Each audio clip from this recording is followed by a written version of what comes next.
இந்த நாளிலே உங்களோடு கூட ஆண்டவருடைய வார்த்தை பகிர்ந்து கொள்ளும்படியாக ஆண்டவர் அடியனுக்கு தந்த இந்த நல்ல வாய்ப்புக்காக, பாஸ்டுக்காக உங்கள் யாவருக்காகவும் நன்றி செலுத்துகிறேன்.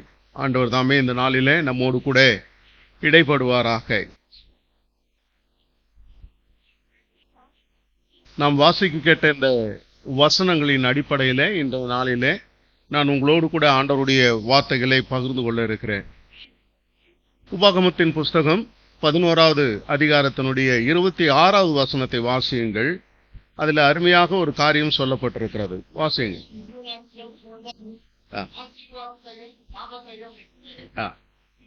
பாருங்க, இதோ நான் உங்களுக்கு முன்பதாக ஆசீர்வாதத்தையும் சாபத்தையும் வைக்கிறேன். ஒரு பெரிய கேள்விக்குறி என்னன்னு கேட்டீங்கன்னா, ஏற்கனவே ஏதேன் தோட்டத்துல நன்மை தீமை அறிகிற அந்த மரத்தை ஏன் வச்சாரு ஆண்டவர் அப்படின்ற கேள்வி சின்னவங்கல இருந்து பெரியவங்க வரலும் பல வருஷங்களா இருக்குது. ஆனா ஆண்டவர் என்ன நோக்கத்தோட அதை வைத்தார்னா, என்ன நம்பிக்கையோடு அதை வைத்தார்னு கேட்டீங்கன்னா, அவருடைய பிள்ளைகள் அவருடைய வார்த்தைக்கு கீழ்ப்படிவார்கள் என்ற நம்பிக்கையில ஆண்டவர் அந்த மரத்தை அங்கே வைத்தார். ஆண்டவர் அதை அந்த பிள்ளைகளுக்கு அந்த நாளிலே கட்டளையாக கொடுத்தார் என்பதை நாம் மறந்துவிடக்கூடாது. அப்படியாகத்தான் இங்கேயும் சொல்லப்படுகிறது. என்னவென்று சொன்னால், நான் உங்களுக்கு முன்பாக ஆசீர்வாதத்தையும் சாபத்தையும் வைக்கிறேன். அப்போ அடுத்த வசனம் பாருங்க. இன்று நான் உங்களுக்கு கற்பிக்கிற உங்கள் தேவனாகிய கர்த்தரின் கற்பனைகளை கீழ்ப்படிந்தீர்களானால் ஆசீர்வாதமும். அங்க தெளிவா இருக்குது. இன்னும் அங்க மறைப்பொருள் எல்லாம் இல்லை. யாரும் என்ன எனக்கு புரியலன்னா சொல்லவே முடியாது. வார்த்தைகள் ரொம்ப தெளிவா இருக்குது. அப்போ ஆண்டவர் அங்க ஆசீர்வாதத்தை வச்சிருக்கிறார். அந்த ஆசீர்வாதம் எனக்கு நான் அதை சுதந்திரித்துக் கொள்ள வேண்டும் என்று சொன்னால் என்ன நான் செய்யணும்னு சொல்லி அங்க தெளிவா சொல்லப்பட்டிருக்கிறது.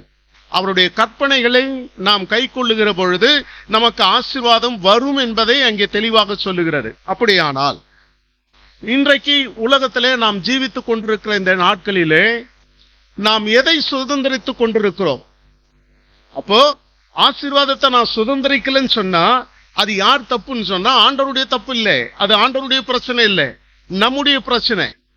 ஏன்னு கேட்டீங்கன்னா, அவருடைய கற்பனைகளை நாம் கை கொள்ளாத பொழுது நம்மை சாபம் நம்மோடு வந்து படுத்துக்கொள்ளும், நம்மோடு கூட உறவாடும், நம்மோடு கூட அதை ஐக்கியம் கொள்ளும். ஆசீர்வாதம் நம்மளை விட்டு விலகி போய்விடும். இங்கே சொல்லப்பட்டிருக்கிறது ரொம்ப தெளிவான ஒரு காரியத்தை இங்கே நாம் பார்க்க முடியும். என்னவென்று சொன்னால், ஆண்டவர் கொடுக்கிற ஆசீர்வாதம், ஆண்டவர் கொடுக்கிற ஆசீர்வாதம் இந்த பிள்ளைகளுக்கு மிக தெளிவாக இங்கே சொல்லப்பட்டிருக்கிறதை நாம் பார்க்கிறோம். நீங்கள் சுதந்திரிக்க போகிற தேசம் பிரவேசித்து அதை சுதந்திரிக்கும்படிக்கு கர்த்தர் உங்கள் பிதாக்களுக்கும் அவர் சந்ததிக்கும் கொடுப்பேன் என்று அவர்களுக்கு ஆணையிட்ட பாலும் தேனும் ஓடுகிற தேசத்திலே நீங்கள் நீடித்து வாழும்படிக்கும் இன்று நான் உங்களுக்கு கற்பிக்கிற கற்பனைகளை எல்லாம் கை கொள்வீர்களாக. ரொம்ப தெளிவா இருக்குது. கற்பனைகளை கை கொள்ளாதபடிக்கு இந்த உலகத்தோடு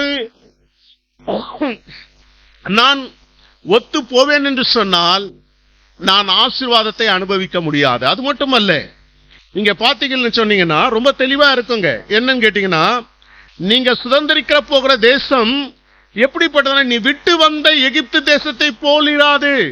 ரொம்ப தெளிவா இருக்குது பாருங்க. அதான் ஆசீர்வாதம். இன்றைக்கு உலகத்துல நாம் என்ன நினைக்கிறோம் கேட்டீங்கன்னா, ஒரு காரியத்தை நாம் பற்றி கொள்கிறோம். அது என்னுடைய மனசுக்கு, என்னுடைய வாழ்க்கைக்கு அது பிரயோஜனம் என்று நான் நினைத்துக் கொண்டிருக்கிறேன். ஆனால் அதை விட்டு நான் கடவுளிடத்தில் திரும்புகிற பொழுது அந்த அந்த அந்த அந்த பழைய வாழ்க்கையிலிருந்து நான் திரும்புகிற பொழுது இந்த புதிய வாழ்க்கை எப்படிப்பட்டது என்று சொன்னால், ஆண்டவரால் எனக்கு ஏற்படுத்தி வைத்திருக்கிற ஒரு ஆசீர்வாதம். இதை நான் சுதந்திரிக்கிறது, இந்த வாழ்க்கை எனக்கு மிகவும் ஆசீர்வாதமாக இருக்கும். அதை தான் இந்த இடத்துல சொல்கிறோம். என்னவென்று சொன்னால், நீ சுதந்திரிக்க போகிற தேசம் நீ விட்டு வந்த எகிப்து தேசத்தை போலிராது. ஆமென், ஹல்லேலூயா.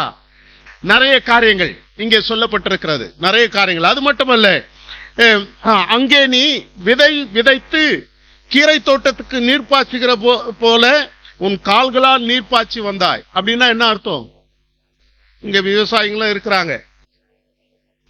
அந்த அளவுக்கு என்ன இருந்தது அங்க இருக்க போது செழிப்பு இருக்க போகுதுங்க. அதுதான் அதுக்கு அர்த்தம். எத்தனை பேர் இங்க இருக்கிறவங்கள தோட்டத்துக்கு நீர் பாய்ச்சுறீங்கன்னு எனக்கு தெரியாது. நானும் சின்ன வயசுல நீர் பாய்ச்சி இருக்கிறேன். இந்த மாதிரிலாம் என்ன பண்ணுவோம், தண்ணி காவாயில வரும்போது கவலை பாடியில இருந்து தண்ணி அடிப்பாங்க எங்க ஊர்ல, கிணத்துல இருந்து தவளை. அப்பெல்லாம் வந்து ரொம்ப அதிகமா பம்பு செட் இருக்காது, கவலை பாடி தான் இருக்கும். அதை பார்த்துக்கிட்டு அதுல இது பண்றது, அதுல போய் உட்கார்றது, அதுல எல்லாம் ரொம்ப பெரிய இன்ட்ரெஸ்ட். இப்பெல்லாம் யாரும் கவலை பாடினா என்னன்னு தெரியாது. நமக்கு என்னன்னா அது மட்டும் இல்ல, அந்த கவலை பாடிக்கு மேல ஏறி என்ன பண்றது, நின்னுட்டு குதிக்கிறது அப்போ கிணத்துல. அது ஒரு இன்ட்ரெஸ்ட். இப்ப யாரும் அதெல்லாம் பாக்குறது இல்ல. அப்போ அந்த அளவுக்கு என்ன இருக்குன்னு சொல்றாருன்னு கேட்டீங்கன்னா, நீ சுதந்திரிக்க போகிற தேசம் எப்படி இருக்குன்னு சொல்லி ஆண்டவர் சொல்றாரு. அது செழிப்பா இருக்கும் அப்படின்னு சொல்லி சொல்றாருங்க. தண்ணி அந்த இடத்துல இருக்கும். தண்ணி இருக்கும் பொழுது உனக்கு என்ன இருக்கும், உன்னுடைய சாப்பாடு, உன்னுடைய காரியங்கள் எல்லாம் அந்த இடத்துல கிடைக்கும்னு சொல்லிட்டு அங்க சொல்றத நாம பாக்குறோங்க. அப்போ அது மட்டுமல்ல, உன்னுடைய பழைய தேசம் எப்படி இருக்குன்னு நீ எப்படி இருந்தியோ அந்த தேசத்துக்கு முற்றிலும் மாறானதுதான் ஆண்டவர் நமக்கு கொடுக்கிற தேசம். அது நம்முடைய வாழ்க்கையை குறிக்கிறது. என்னுடைய பழைய வாழ்க்கை என்னவோ அந்த பழைய வாழ்க்கையிலிருந்து நான் திரும்பி மீண்டு ஆண்டவர் எனக்கு ஏற்படுத்தி வைத்திருக்கிற அந்த ஆசீர்வாதமான அந்த வாழ்க்கைக்குள்ளே நான் பிரவேசிக்கிறது என்பது எனக்கு மிகுந்த ஆசீர்வாதமாய் இருக்கும் என்பதை நாம் மறந்து போக வேண்டாம். எனவே இங்கே சொல்லப்பட்டிருக்கிறது, நீங்கள் உங்கள் தேவனாகிய கர்த்தரிடத்தில் முழு இருதயத்தோடும் உங்கள் முழு ஆத்துமாவோடும் அன்பு கூர்ந்து அவரை சேவிக்கும்படி நான் இன்று உங்களுக்கு கற்பிக்கிற என் கற்பனைகளுக்கு கீழ்ப்படிந்தால். இது ரொம்ப முக்கியங்க. ஆண்டவரை மட்டும்தான் சேவிக்கணும். ஆனா இன்னைக்கு என்ன நடக்குது உலகத்துல, பல காரியங்களை சேவித்துக் கொண்டு கடைசியா என்ன பண்றோம்னு கேட்டீங்கன்னா ஆண்டவரையும் சேர்த்து அதுல என்ன பண்றோம், ஆராதிக்கிறோம், சேவிக்கிறோம். அதான் உண்மை.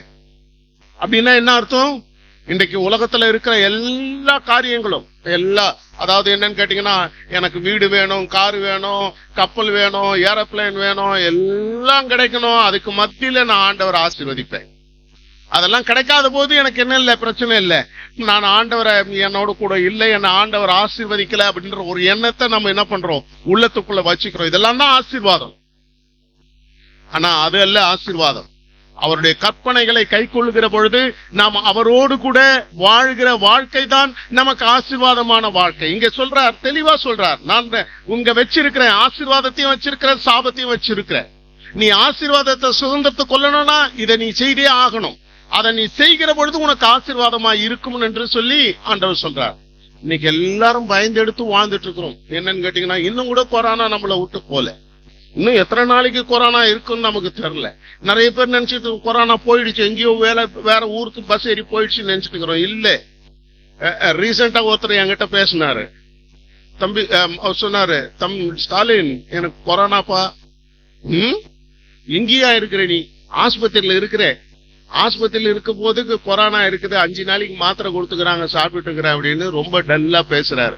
யாராவது இன்னும் கொரோனா போயிடுச்சுன்னு நினைச்சீங்கன்னா இன்னும் போலாது, எந்த பஸ்ஸும் கப்பலும் ஏறி எங்கேயும் போலாது, இங்கதான் இருக்குது. பயந்த வாழ்க்கை, பயந்து பயந்து வாழ்கிற ஒரு வாழ்க்கை, அதுதான் இன்றைக்கு வாழ்ந்து கொண்டிருக்கிறோம். எனவே இந்த நாட்களிலே நாம் ஒரு காரியத்தை மிக தெளிவாக நம்முடைய இருதயங்களிலே நாம் பதித்துக் கொள்ள வேண்டும். எனக்கு முன்பாக ஆண்டவர் ஆசீர்வாதத்தையும் வைத்திருக்கிறார், சாபத்தையும் வைத்திருக்கிறார். நான் எதை சுதந்திரித்துக் கொள்ள சுதந்திரவாளியாக என்னை நான் தகுதிப்படுத்திக் கொண்டிருக்கிறேன் இந்த உலகத்திலே என்பதுதான் மிக முக்கியமான காரியம். அதைதான் இந்த நாளிலே நான் உங்களோடு கூட நான் பகிர்ந்து கொள்ள ஆசைப்படுகிறேன். எனவே இந்த ஆசீர்வாதத்தை எப்படி, ஆசீர்வாதம்னா என்ன அப்படின்னு பார்க்கிற பொழுது, நன்றாக வாழ்கிற வாழ்க்கை, பல வருஷங்கள் வாழ்கிற வாழ்க்கை. இன்னைக்கு நிறைய பேர் சொல்லுவாங்க, பரவாயில்லப்பா, அந்த ஐயா இத்தனை வருஷம் வாழ்ந்தாரு, பேரம் பேத்திங்களெல்லாம் பார்த்தாரு, நல்ல வாழ்க்கை வாழ்ந்து கடைசியா பூரணமான ஒரு வாழ்க்கையை வாழ்ந்து அவர் என்ன பண்ணாரு, தன்னுடைய வாழ்க்கைய ஆண்டவர் அவரோடு கூட அவரை எடுத்துக்கிட்டார் அப்படின்னு சொல்லுவாங்க. ஆனா சில பேர் என்ன பாத்தீங்கன்னா சின்ன வயசுலயே இறந்து போவாங்க. யாரும் என்ன பண்றது இல்லை, அதை பத்தி எல்லாம் சீரியஸா எடுத்துக்கிறது இல்லை. ஆனா வாழ்க்கையில நாம் வாழ்கிறது என்பது நமக்கு ஆசீர்வாதம் தான். அது ஆண்டவர் கொடுக்கிற ஒரு ஆசீர்வாதம். அப்ப நான் வாழ்ந்தாதானே ஆண்டவருடைய கற்பனைகளை நான் கை கொள்ள முடியும், நான் அவருடைய ஆசீர்வாதங்களை அனுபவிக்க முடியும், நான் அவருடைய பிள்ளை என்பதை நான் இந்த உலகத்துக்கு சாட்சியாய் வாழ முடியும். அப்போ இந்த உலகத்துல உயிரோடு வாழ்கிற நாட்கள் மிக முக்கியமானது. ஒருவேளை ஆண்டவர் என்னை கொண்டு அல்லது நம்மை கொண்டு என்ன செய்ய சித்தம் கொண்டிருக்கிறாரோ அதை நாம் செய்து முடித்த பிறகு அவருக்கு சித்தமானால் அவர் நம்மை எடுத்துக்கொள்வார் என்று சொன்னால் அது ஆசீர்வாதம் தான், அது ஒன்றும் சாபம் இல்லை. ஆனா இதுவரையில நம்ம யோசித்து பார்க்கணும். நான் சின்ன வயசுல எல்லாம் யோசித்து இருப்பேன். வாலிப வயசுல காலேஜ் படிக்கிற நாட்கள் எல்லாம் யோசித்தது என்ன தெரியுங்களா, ஒரு 60 வயசு ஆச்சுன்னா நமக்கு பல்லுகள் எல்லாம் விழுந்துரும் அப்படின்னு யோசிக்கிறோம். அந்த நாட்கள்ல நம்மளாம் இவ்வளவு காலம் எல்லாம் இருக்க மாட்டோம்ப்பா அப்படின்னு யோசித்துக்கிறது. இப்ப யோசிக்கிற 65 வயசு ஆன பிறகு இன்னும் எனக்கு பல்லு போகாம இருக்குது. இந்த பல்லு எல்லாம் போச்சுன்னா பொக்க வாயில திட்டவும் முடியாது. என் மனைவியும் சந்தோஷப்படுவாங்க, 4 வார்த்தை திட்டாம இருக்கிறா, பரவாயில்லடாப்பா பேச முடியாம பண்ணிட்டாரு ஆண்டவர். ஆனா பல்லு இன்னும் நல்லா ஸ்ட்ராங்கா இருக்குது. என்ன பண்றது? யோசித்து பாருங்க. நம்முடைய எண்ணங்கள், நம்முடைய செயல்பாடுகள் எல்லாமே என்னன்னு கேட்டீங்கன்னா, நான் ஒரு காரியத்தை மனசுக்குள்ள வச்சுக்கொள்றேன், அப்படிதான் நான் என்னுடைய வாழ்க்கை இருக்குன்னு நான் நினைச்சுக்கிறேன். அது அல்ல வாழ்க்கை. ஆண்டவர் ஆசீர்வதிக்கிறார் நம்மை. இன்னைக்கு நான் பாக்குறேன் 65 வயசு, ஐயோ அப்ப நான் இன்னும் எத்தனை வயசு இருப்பேன். ஆண்டவர் என்ன ஏதோ என்ன கொண்டு என்ன செய்யணுமோ அதை செய்யற வரையில என்ன வைப்பார். அதுதான் உண்மை. நான் அடிக்கடி சொல்லுவேன், என்னுடைய மாமனாருக்கும் 65 வயசுக்குள்ள அவரும் இறந்துட்டாரு.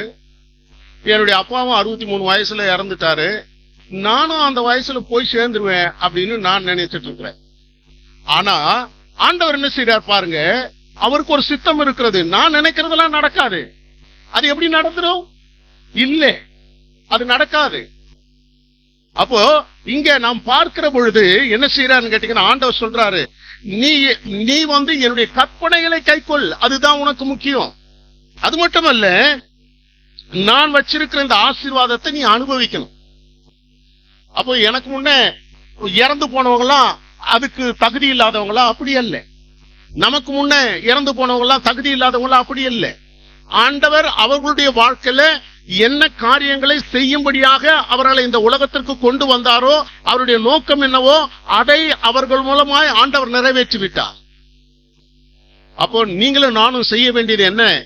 நம்மளுடைய வாழ்க்கையில நாம் யோசிக்க வேண்டியது என்னன்னா, நம்மளா ஒரு காரியத்தை யோசிக்கிறதல்ல, ஆண்டவரே உங்களுடைய சித்தம் என்னுடைய வாழ்க்கையில நிறைவேறுவதற்கு ஆண்டவரே நீங்க எனக்கு உதவி செய்யுங்க. இந்த இடத்துல சொன்னபடி உங்களுடைய கற்பனைகளை கைக்கொள்வதற்கு முழு இருதயத்தோடு முழு ஆத்மாவோடு நான் உம்மை ஆராதிக்க ஆண்டவரே நீங்க எனக்கு உதவி செய்யுங்க. அப்போ இந்த ஆசீர்வாதங்கள், நமக்கு முன்பாக வைத்திருக்கிற இந்த ஆசீர்வாதத்துக்கு நீங்களும் நானும் சொந்தக்காரராக முடியும் அப்படின்னு சொல்லி இந்த இடத்துல மிக தெளிவாக சொல்லப்பட்டிருக்கிறது. எனவே நாம் வாழ்ந்து கொண்டிருந்த வாழ்க்கை, அதிலே இருந்து ஆண்டவர் நம்மை பிரித்தெடுத்திருக்கிறார். நீங்கள் பிரவேசிக்க போகிற ஆண்டவர் கொடுப்பேன்னு சொன்ன வாழ்க்கை, அந்த வாழ்க்கையில ஆசீர்வாதம் நமக்கு நிறைந்திருக்கிறது என்பதை நீங்களும் நானும் மறந்து போக வேண்டாம். எனவே இந்த ஆசீர்வாதங்களை நாம் அனுபவிக்க வேண்டும் என்று சொன்னால் நம்முடைய வாழ்க்கை, நம்முடைய இந்த உலக வாழ்க்கையானது மிக நீண்ட ஒரு வருடமாக இருக்க வேண்டும். நானும் பாஸ்டர் எல்லாம் ஒரு இடத்துல ஒரு முறை போனப்போ ஒருத்தர் வந்தாராங்க, என்னை ஏன் ஆண்டவர் இன்னும் வச்சுட்டு இருக்கிறாரு, இன்னும் என்னை எடுக்கலையே அப்படின்னு அவர் புலம்ப ஆரம்பிச்சுட்டாரு. எங்களுக்கு ஒரே ஆச்சரியமா இருந்தது. எந்த மனுஷனாவது ஆண்டவர் கொடுத்திருக்கிற ஜீவனை நீ எடுத்துக்கன்னு சொன்னா இது என்ன, எனக்கு ஒண்ணும் புரியல, அது ஆசீர்வாதமா தெரியலையா அப்படின்னு நாங்க யோசிச்சுட்டு பேசிட்டே வந்துட்டோம். இன்னும் நிறைய பேர் அப்படி இருக்கிறாங்க. என்னை எடுத்துக்கலையா ஆண்டவர் இன்னும்? ஏன் ஆண்டவர் உங்களை வச்சிருக்கிறது தப்பா? உங்களை ஆண்டவர் உலகத்துல வச்சிருக்கிறதுடைய நோக்கம் அது ஆசீர்வாதம். அதை நாம் என்ன பண்றோம்? மறந்து போறோம். எனவே இதனுடைய அடிப்படையில நான் 3 காரியங்களை உங்களோடு கூட பகிர்ந்து கொள்ள ஆசைப்படுகிறேன். அதாவது, ஆயுளை பெருக பண்ணுகிறவர் கர்த்தர். நான் நினைச்சா உடனே எல்லாம் நடந்துரும்னு நாம நினைக்க கூடாது. ஆனா நம்முடைய வாழ்க்கையில நான் நீண்ட நாட்கள் வாழ வேண்டும் என்று சொன்னால் மருந்து மாத்திரைகள் அல்ல, அல்லது நம்முடைய உறவினர்கள் அல்ல, நம்முடைய பணம் அல்ல, இதெல்லாம் நம்மளை என்ன செய்யாதுன்னு கேட்டீங்கன்னா நீண்ட நாட்களாக வாழ நமக்கு அனுமதியை கொடுக்காது. மாறாக வசனம் மிக தெளிவாக சொல்லுகிறது என்னவென்று சொன்னால், ஆயுளை பெருக பண்ணுகிறவர் கர்த்தர். அப்படியானால் வசனங்கள் மிக தெளிவாக சொல்கிறது. நீதிமொழிகளின் புஸ்தகம் 9வது அதிகாரம் 11வது வசனத்தை வாசியுங்கள். மிக தெளிவான வசனம் அங்கே சொல்லப்பட்டிருக்கிறது, வாசியுங்கள். என்னாலே உன் நாட்கள் பெருகும், உன் ஆயுசின் வருஷங்கள் விருத்தியாகும். பாருங்க, ரொம்ப தெளிவான வசனங்க. யாரும் இதை என்ன பண்ண முடியாது, மறுக்கவே முடியாது. அதுதான் நம்முடைய வாழ்க்கையில இன்னைக்கு நடந்துட்டு இருக்குதுங்க. நம்முடைய வாழ்க்கையில இதுதான் நடந்துட்டு இருக்குது. என்னன்னு கேட்டீங்கன்னா, ஆயுஷின் வருஷங்கள் விருத்தியாகும். எவ்வளவு அருமையான காரியம் பாருங்க, எவ்வளவு அருமையான வசனம் பாருங்க. அடுத்தது நீதிமொழிகள் 10:27 வாசிங்க. கர்த்தருக்கு பயப்படுதல் ஆயுசு நாட்களை பெருக பண்ணும், துன்மார்க்கருடைய வருஷங்களோ குறுகி போகும். ஆமென், ஆமென். எவ்வளவு அருமையா சொல்லப்பட்டிருக்கு பாருங்க. இன்னைக்கு நம்ம நிறைய பேர் நினைச்சிட்டு இருக்கிறோம். என்னன்னு கேட்டீங்கன்னா, ஐயோ அவன் பாருங்க கடவுளையே அவன் நினைக்கல, நான் கடவுளுடைய பிள்ளை, எனக்கு இவ்வளவு பிரச்சனை வருது, ஆனா அவன் பாருங்க நல்ல சந்தோஷமா வாழ்ந்துட்டு இருக்கிறாங்க. எங்க ஊர்ல பாருங்க கடவுளை அறியாதவன் பணக்காரனா இருக்கிறாங்க, அவனுக்கு இது ஓடுது அது ஓடுது, அப்படி இருக்குது இப்படி இருக்குது எல்லாம் இருக்குது அப்படின்னு நம்ம நினைச்சிட்டு இருக்கிறாங்க. ஆனா இங்க தெளிவா சொல்லுகிறது என்னன்னு கேட்டீங்கன்னா, கர்த்தருக்கு துன்மார்க்கருடைய வருஷங்களும் குறுகிப்போம். வேற வழியே கிடையாதுங்க. தெளிவா சொல்லப்பட்டிருக்கிறது. நமக்கு பிரச்சனையை உண்டு பண்ணுகிற பலர் உண்டு இந்த உலகத்துல. அந்த பிரச்சனையை உண்டு பண்ணுடைய வாழ்க்கையில கண்டிப்பா நீங்களும் நானும் பார்ப்போங்க, அவருடைய ஆயுசு நாட்கள் குறுகி போவோங்க. ஆனா நீங்களும் நானும் என்ன பண்றது இல்லைன்னு கேட்டீங்கன்னா, அதுவரையில பொறுமையா பாக்குறதே இல்லை. நானோ அல்லது நீங்களோ என்ன நினைக்கிறோம்னு கேட்டீங்கன்னா, அவனுக்கு ஏன் இப்படி இருக்குது, ஆண்டவர் ஏன் அவனை தண்டிக்கல அப்படின்னு சொல்லி கொஸ்டின் மார்க் போட்டுட்டு இருக்கிறோம். அல்லது நாம் அவர்களை தண்டிப்பதற்காக நாம் நினைத்து கொண்டிருக்கிறோம். ஆனா வசனம் சொல்லுகிறது, அப்படிப்பட்டவர்கள் துன்மார்க்கருடைய வருஷங்கள் குறுகி போகும்னு சொல்லி சொல்லப்பட்டிருக்கிறது. அவருடைய வாழ்க்கையில ஆசீர்வாதம் இருக்காது. அவருடைய வாழ்க்கையில அவர்கள் என்ன செய்ய முடியாதுன்னு கேட்டீங்கன்னா, ஆண்டவரோடு ஜீவிக்கிற வாழ்க்கை அவர்களுக்கு இருக்காது. அப்படிப்பட்டவர்களுடைய வாழ்க்கை குறுகி போகும் சொல்லி வசனம் தெளிவாக சொல்லுங்கிறதை நம்ம பார்க்கிறோங்க. அப்போ கர்த்தருக்கு பயப்படணும். நீங்களும் நானும் யாருக்கு தான் பயப்படணும்? கர்த்தருக்கு தான் பயப்படணுங்க. கடவுளுக்கு, நம்முடைய ஆண்டவருக்கு தான் நாம் பயப்படணுங்க. நமக்கு ரட்சிப்பை உண்டாக்கின அந்த ஆண்டவருக்கு நீங்களும் நானும் பயப்படுகிற பொழுது, இந்த நமக்கு எதிராய் வருகிற துன்மார்க்கருக்கு நாம் பயப்பட வேண்டிய அவசியம் இல்லை. அவனுடைய நாட்கள் குறுகி போகும் என்பதை நீங்களும் நானும் அறிந்து கொள்ள வேண்டும். வசனத்தின் பேர்ல நீங்களும் நானும் வைத்திருக்கிற அந்த விசுவாசம் உண்மையாக ஒரு நாள் நம்முடைய வாழ்க்கையில நிறைவேறுகிறதை நீங்களும் நானும் பார்க்க முடியும், பார்த்து கொண்டிருக்கிறோம் பல காரியங்களில். எனவே இன்றைக்கு பணம் மட்டுமே ஒருவனுடைய வாழ்க்கையில நன்மைகளை கொண்டு வராது, அல்லது பதவிகள் நன்மைகளை கொண்டு வராது. நமக்கு நிறைய பேர் பார்த்திருக்கிறோம், சின்ன வயசுல கூட இப்ப எத்தனையோ பேர் என்ன பண்ணிருக்கோம் பார்த்திருக்கிறோம். இன்னைக்கு நிறைய பேருடைய சொத்து எங்க இருக்குதுன்னே யாருக்கும் தெரியல. ஆமா, அந்த சொத்து எங்க போச்சு? உயிரோடு இருக்கும் போது அவங்க சேர்த்து வச்ச சொத்து எல்லாம் இன்னைக்கு யாரோ அனுபவிச்சுட்டு இருக்கிறாங்க, யாரோ அனுபவிக்கிறாங்க. இன்னைக்கு என்ன பண்றான், நான் தான் சொந்தக்காரன், நான் தான் மக, நீ தான் மக அப்படின்னு சொல்லி வந்து சண்டை போட்டுட்டு இருக்கிறத நம்ம பார்த்துட்டு இருக்கிறாங்க. இதெல்லாம் துன்மார்க்கருடைய வாழ்க்கையில வருகிற நன்மைகள் அவர்களுடைய சந்ததிக்கோ அவர்களுக்கோ அது ஆசீர்வாதமா இருக்கிறார். ஆனால் கர்த்தருக்கு பயப்படுகிற நீங்களும் நானும், நம்முடைய பிள்ளைகளும் நம்முடைய சந்ததியும் ஆசீர்வாதத்தை அனுபவிக்கிற மக்களாக இருப்பார்கள் என்பதை நாம் ஒருபொழுதும் மறந்து போக வேண்டாம். எனவே இந்த உலகத்துக்கோ துன்மார்க்கருக்கோ நாம் பயப்பட வேண்டிய அவசியம் இல்லை. அடுத்து இன்னொரு வசனம் சொல்லுகிறது. நீதிமொழிகள் 19வது அதிகாரம் 23வது வசனம் சொல்லுகிறது, மிக தெளிவாக சொல்லுகிறது. வாசியங்கள் பார்க்கலாம். கர்த்தருக்கு பயப்படுதல் ஜீவனுக்கு ஏதுவானது, அதை அடைந்து திருப்தி அடைந்து நிலைத்திருப்பான், தீமை அவனை அணுகாது. அப்ப பாருங்க எவ்வளவு அருமையான காரியம். நம்முடைய வாழ்க்கையில, நம்முடைய குடும்பத்தின் வாழ்க்கையில தீமை அணுகாதுன்னு சொல்லி சொல்லப்பட்டிருக்கிறது. யாருக்கு? கர்த்தருக்கு பயப்படுகிற பொழுது.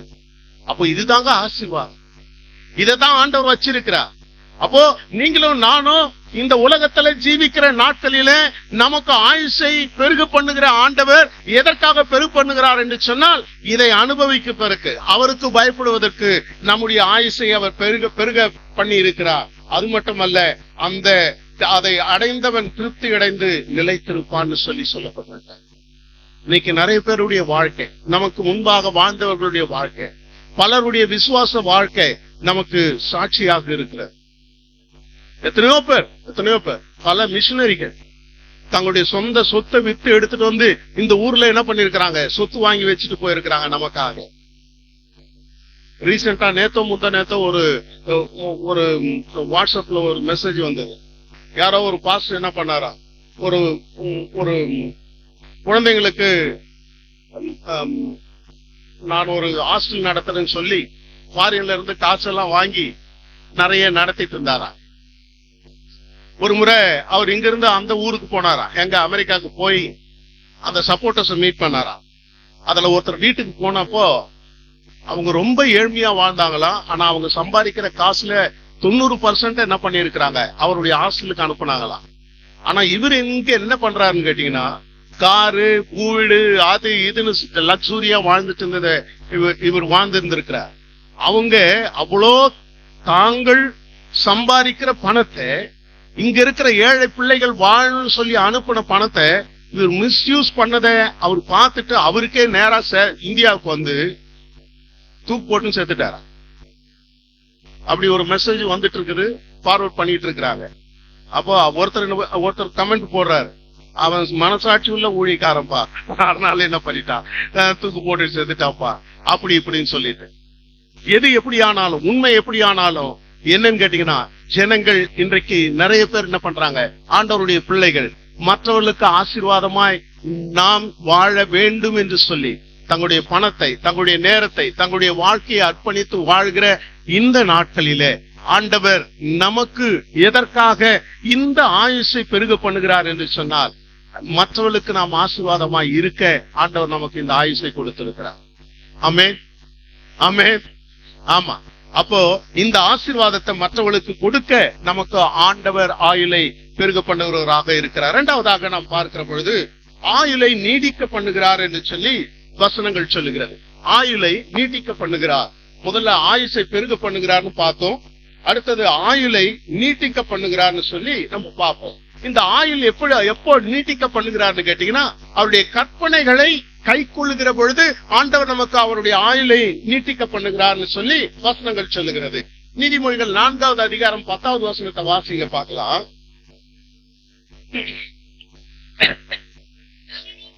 என் மகனே கேள், என் வார்த்தைகளை ஏற்றுக்கொள், அப்பொழுது உன் ஆயுசின் வருஷங்கள் அதிகமாகும். என்னவா பாருங்க, மருந்து மாத்திரம் இல்ல, ரொம்ப தெளிவா இருக்குது. என்னன்னு கேட்டீங்கன்னா, ஆண்டவருடைய வார்த்தையை ஏற்றுக்கொள்கிறவர்களுக்கு என்னவா, அவருடைய ஆயுசின் வருஷங்கள் அதிகமாகும். அதான் வசனம் சொல்லுகிறது. நான் சொல்லல, நீங்க சொல்லல, நம்ம கையில இருக்கிற வேதம் சொல்லுகிறது. என்னன்னு கேட்டீங்கன்னா, என் மகனே என் வார்த்தைகளை கேள். இதுதான் நமக்கு ஆண்டவர் கொடுத்திருக்கிற கட்டளைங்க. அதுதான் அவருடைய கற்பனைங்க.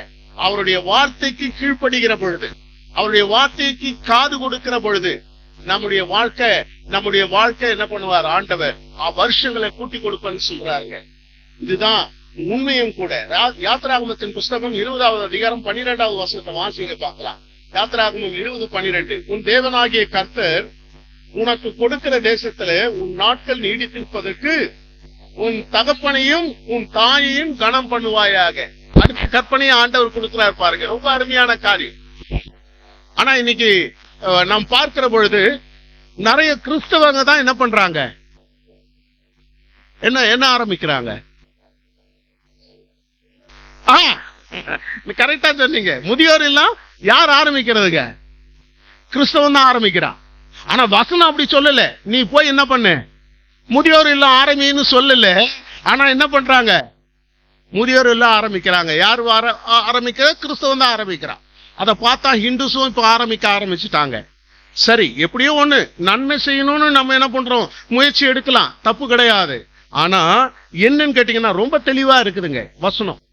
உன் தாயும் தகப்பனையும் கனம் பண்ணினா உனக்கு என்ன பண்ணும், உன்னுடைய வருஷங்கள் கூடும், உன்னுடைய ஆயுசு கூடும் சொல்லி சொல்லப்பட்டிருக்கிறது. ஆண்டவர் கொடுத்திருக்கிற கற்பனை.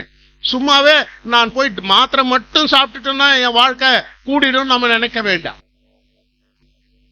ரொம்ப தெளிவா இருக்குது. முதல்ல அவருடைய வசனங்களுக்கு நாம் கீழ்ப்படிய வேண்டும், வார்த்தைகளை ஏற்றுக்கொள்ள வேண்டும். இரண்டாவது சொல்றாருங்க, உன் தாயும் உன் தகப்பனையும் கனம் பண்ணுவாயாகன்னு சொல்லி சொல்லப்பட்டிருக்கிறதுங்க. நம்ம எதை செய்யணுமா அல்லது செய்வதற்கு ஒருவேளை நமக்கு வாய்ப்புகள் இல்லாம போதா எனக்கு தெரியல. ஆனா இதை செய்யாத பொழுது நம்முடைய வாழ்க்கை குறுகி போகும்னு தெளிவா சொல்லப்பட்டிருக்கு. அது மட்டுமல்ல, உபாகமத்தின் புஸ்தகம் 5வது அதிகாரம் 15-16 வசனங்களை வாசிங்க பார்க்கலாம். அங்க இன்னொரு காரியத்தை ரொம்ப தெளிவா சொல்லப்பட்டிருக்கு. வாசிங்க பார்க்கலாம். இதெல்லாம் நம்ம செய்யறது கிடையாது பல சமயங்கள்ல.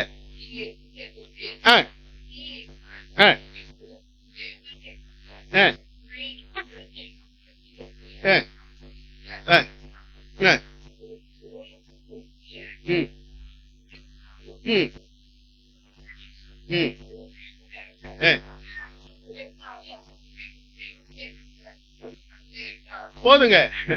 என்னவா? ஓய்வு நாளை ஆசரிக்க கட்டளையிட்டார். நம்ம இன்னைக்கு பண்றது தெரியுங்களா? ஓய்வு நாள்ல தான் நிறைய பிசினஸ். ஏதாவது நமக்கு கிடைக்குமா பாக்குறது. ரைட், எனக்கு இந்த வேலை இருக்குது, அந்த வேலை இருக்குது. மம்மி டேடி கிட்ட சொல்லிட வேண்டியதுதான். என்ன சொல்ல வேண்டியது? மம்மி எனக்கு இங்க போனோம், டேடி இங்க எனக்கு போனோம். நம்மளே என்ன பண்றோம், சில சமயத்துல கூட்டு போய் விடுறோம். என்ன டியூஷனுக்கு விடுறோம். எனக்கு தெரிஞ்ச ஒரு நண்பர் உண்டு, எனக்கு என்னுடைய கிளாஸ்மேட்டாவே. அவங்க தாத்தா திண்ணையில உக்காந்துட்டு இருப்பார். அவங்ககிட்ட அடிக்கடி சொல்லுவார், டே சர்ச்சுக்கு போடா, ஆண்டவர் ஆராதிடா. இவன் அவரை ரொம்ப கேவலமா பேசிட்டு என்ன பண்ணுவான்னு கேட்டீங்கன்னா ஃபுட்பால் விளையாட போவான்.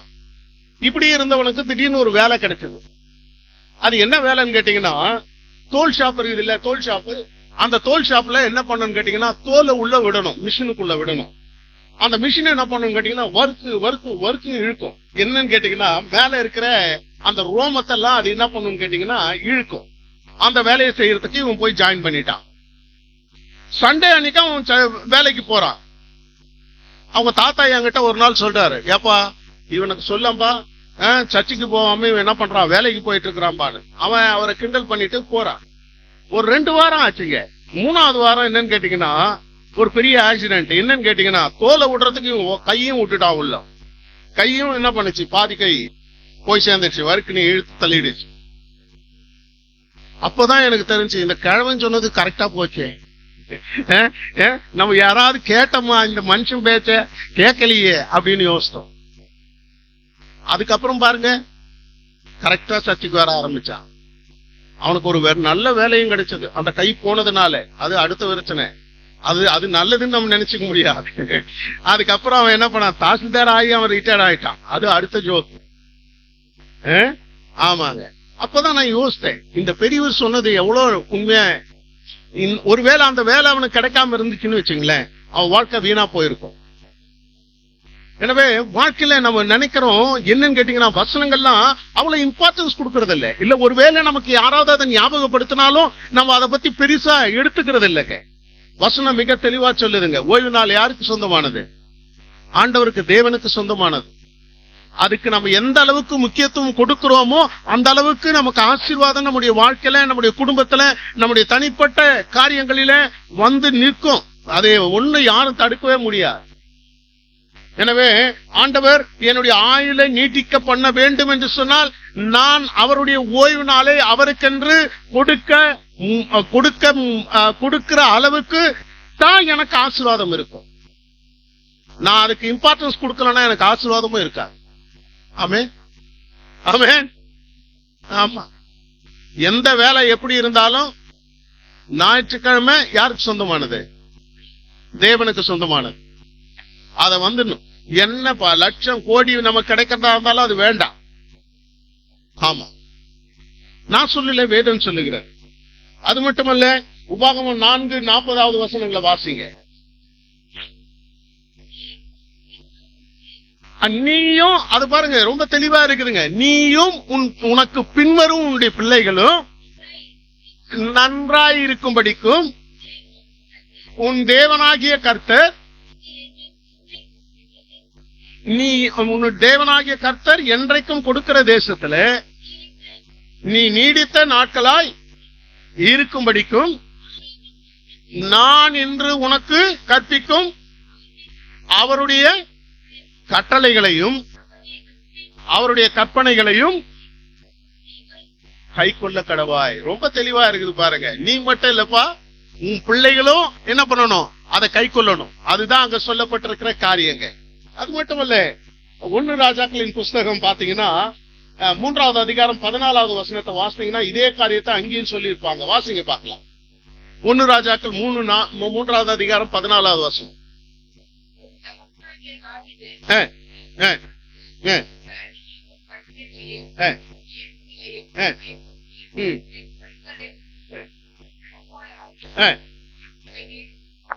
போதுங்க, ரொம்ப தெளிவா இருக்குது. நீ என்னுடைய வழியில வந்தீனா உன்னுடைய நாட்கள் என்னவா இருக்கும்?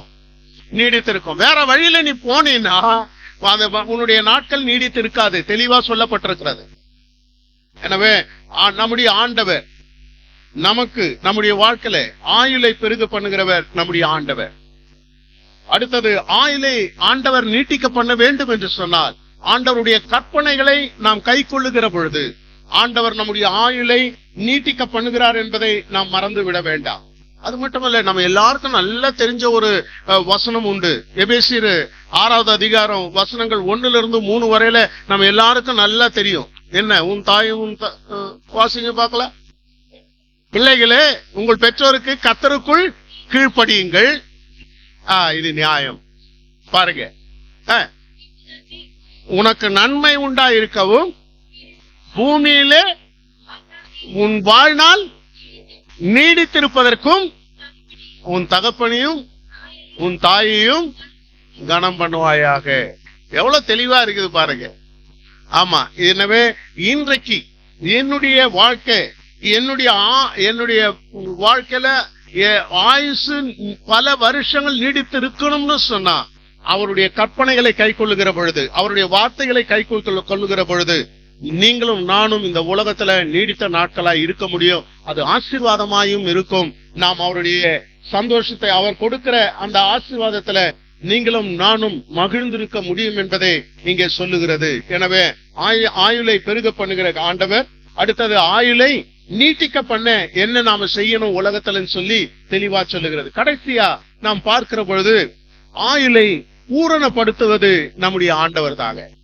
நம்முடைய ஆயுளை பூரணப்படுத்தும் கர்த்தர். யாத்திராகமத்தின் புஸ்தகம் 23வது அதிகாரம் 25-26 வசனங்களை வாசிங்க பார்க்கலாம். ரொம்ப தெளிவா அங்க சொல்லப்பட்டிருக்குது.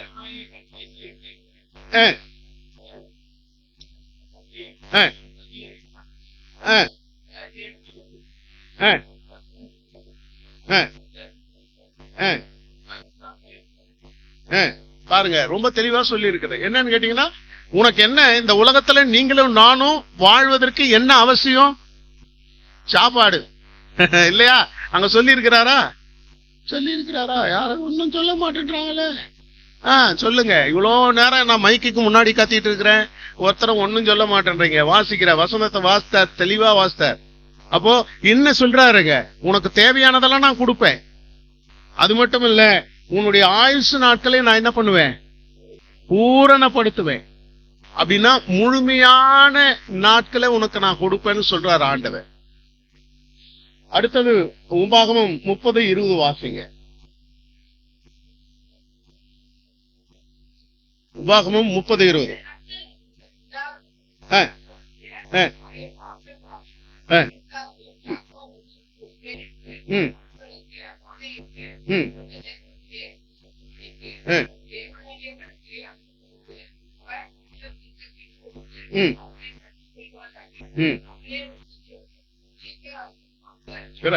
போதுங்க. பாருங்க, என்னன்னு கேட்டீங்கன்னா, நிறைய பேர் வாழ்த்துவாங்க, தீர்க்காயுசா வாழணும் இருக்கணும்னு சொல்லி. அதெல்லாம் ஒண்ணு வேலைக்கே ஆகாது. இங்க என்ன சொல்றாரு? அவரே நமக்கு ஜீவனும் தீர்க்க ஆயுசுமானவர். ஆமென், ஆமென். ஆமா, வேற இன்னும் வேலைக்கே ஆகாது. இந்த உலகத்துல சொல்ற காரியங்கள்லாம் சில பேர் நம்மள பார்த்து சொல்லுவாங்க, நீ சீக்கிரம் போக கூடாதா, நீ போற வழியிலேயே போயிட மாட்டான்லாம் சபிப்பாங்க. அதை பத்தி எல்லாம் நம்ம கவலைப்பட வேண்டாங்க. ஆமா, நமக்கு தீர்க்க ஆயுசு எங்க இருக்குது? அவர் கொடுத்ததுங்க, அவர்கிட்டதான் இருக்குது. அது மட்டும் இல்ல, சங்கீதம் 21:4 வாசிங்க.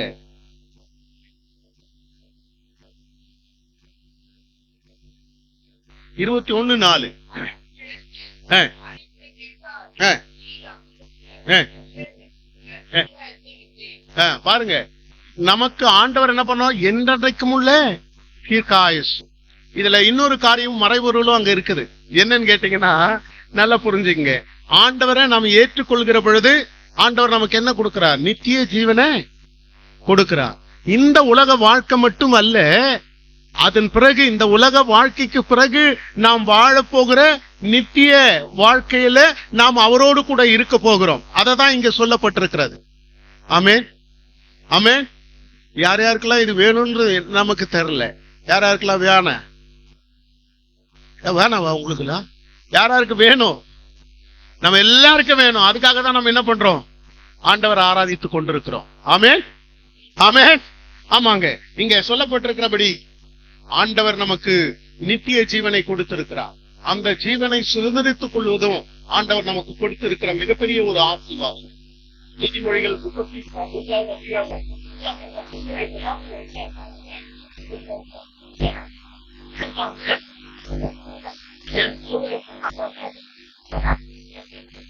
ஆமா, இருதயம் என்னுடைய கட்டளைகளை காக்க கடவது, அவைகள் உனக்கு நீடித்த நாட்களையும் தீர்க்க ஆயுசையும் சமாதானத்தையும் பெருக பண்ணும். ஆமென், ஆமென்.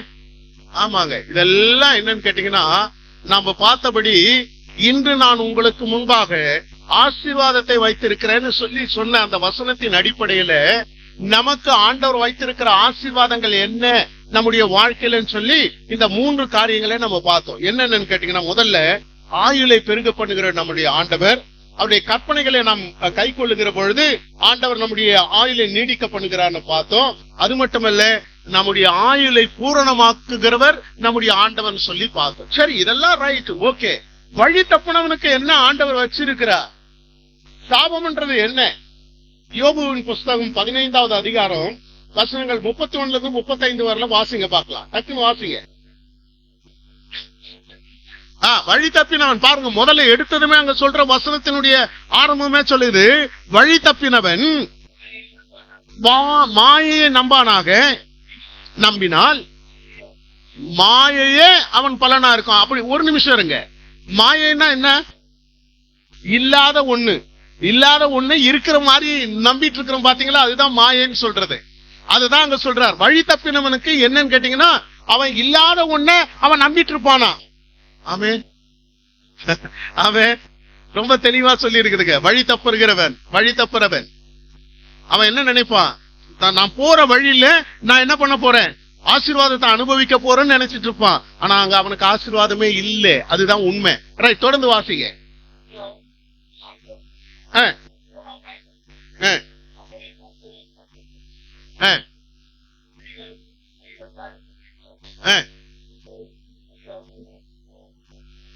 பாருங்க, என்னவா அவன் வாழ்க்கையில என்ன பண்ணவே முடியாதா? துளிர்த்து வரவே முடியாது, வாழவே முடியாதுன்றதான் தெளிவா சொல்லுது. வாசிங்க.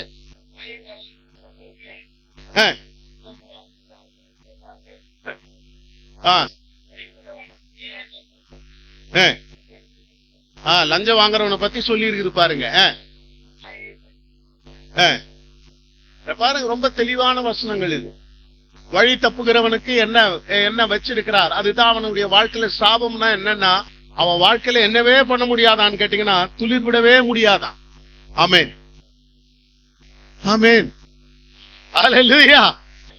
அப்போ அவரை நம்புகிற நீங்களும் நானும், அவருக்கு பயப்படுகிற நீங்களும் நானும் என்ன பண்ண போறோம் கேட்டீங்கன்னா, இந்த உலகத்துல பூரண ஆயுசா, பூரண வாழ்க்கையை நாம் அனுபவிக்க போறோம். அது மட்டுமல்ல, இந்த வாழ்க்கைக்கு பிறகு நாம் என்ன பண்ண போறோம்? நித்திய ஜீவனை உடையவர்களாக வாழ போகிறோம். ஆனால் வழி தப்புகிறவனுக்கும் என்னவான்னு கேட்டீங்கன்னா, அவன் எந்த காலத்திலையும் என்ன செய்ய முடியாதான்? துளிர் விடவே முடியாதான். நீங்க இந்த நான் சின்ன வயசுல பார்த்தது உண்டு, இப்பெல்லாம் நான் பாக்குறது இல்ல. இந்த முருங்கை மரத்துக்கு விதையை எடுத்துன்னு வந்து போடுறதை விட அந்த கிளையை வெட்டி எடுத்து வந்து என்ன பண்ணுவாங்க? வைப்பாங்க, வச்சுட்டு தண்ணி ஊத்துவாங்க. அது நல்லா என்ன பண்ணும்? துளிர்த்து வர்றதை நம்ம பார்த்திருப்போம். அந்த கீரைங்களை உடைச்சு நம்ம சாப்பிட்டதெல்லாம் உண்டு. நமக்கு அந்த அனுபவம் எனக்கு இருக்குது. சின்ன வயசுல நான் பார்த்திருக்கிறேங்க. ஆனா இப்ப யாரும் அந்த மாதிரிலாம் கிளையெல்லாம் வெட்டி வைக்கிற, கடைக்கு போனா கீரை கிடைக்குது. என்னையா இதுக்கு போய் நம்ம கிளைய வச்சியா, தண்ணி ஊத்தனியா, அது எப்போ வர்றது அப்படின்னு நம்ம எல்லாம் நினைச்சிட்டு இருக்கிறோம் இல்லைங்களா? அதுதான் அங்க சொல்ல இருக்கிறார். அப்படி கிளையும் வச்சாலும் என்ன பண்ணும்? அவன் துளிர்க்கவே மாட்டான். அப்படின்னா சில கிளைங்களை வச்சா அது என்ன பண்ணும்? துளுக்க அப்படியே செத்து போவோம். அந்த மாதிரி அப்படிதான் இருக்கும் வழி தப்புனவனுடைய வாழ்க்கைன்னு சொல்லி இங்க சொல்லி இருக்கிறாருங்க. எவ்வளவு தெளிவா இருக்குது பாருங்க வசனம். அதுதான் சாபம்ன்றது. இதையும் ஆண்டவர் என்ன பண்ணிக்கிறார், நமக்கு எதிர்க்க வச்சிருக்கிறார். நீ என் வழியில வந்தீன்னா உனக்கு ஆசீர்வாதம், நீ அந்த வழியில போனீன்னா உனக்கு சாபம். அதை தான் இங்க சொல்லுகிறார். அது மட்டுமல்ல, ஏசாயா 40வது அதிகாரம் 20-22 வசனங்களை வாசிங்க பார்க்கலாம். டைம் முடிஞ்சிச்சா? ஐயோ, அதான் நான் முடிச்சிடறேன்.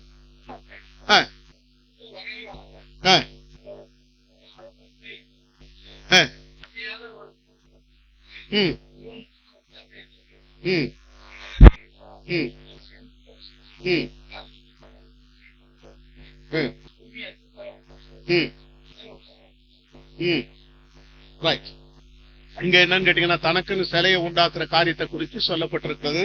எனவே வழி தப்பி போய் சிலையை உண்டாக்குறவ அவன் என்ன பண்ண முடியாது, அந்த சிலை கட்டுறது எந்த ஆசீர்வாதத்தை அனுபவிக்க முடியாதுன்னு அங்க வசனம் சொல்லுகிறது. அதே மாதிரி ஏசாயா 59வது அதிகாரம் 2வது வசனத்தை வாசிங்க பார்க்கலாம்.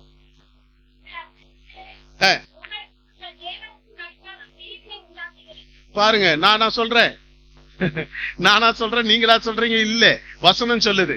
என்னன்னு கேட்டீங்கன்னா, இன்னைக்கு சாபத்தையும் ஆசீர்வாதத்தையும் ஆண்டவர் வச்சிருக்கிறார்.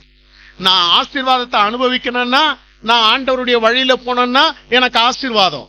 நான் சாபத்தை அனுபவிக்கணும்னா, நான் செய்யற அக்கிரமம் எனக்கு என்ன எதை கொண்டு வரும்? சாபத்தை கொண்டு வரும்.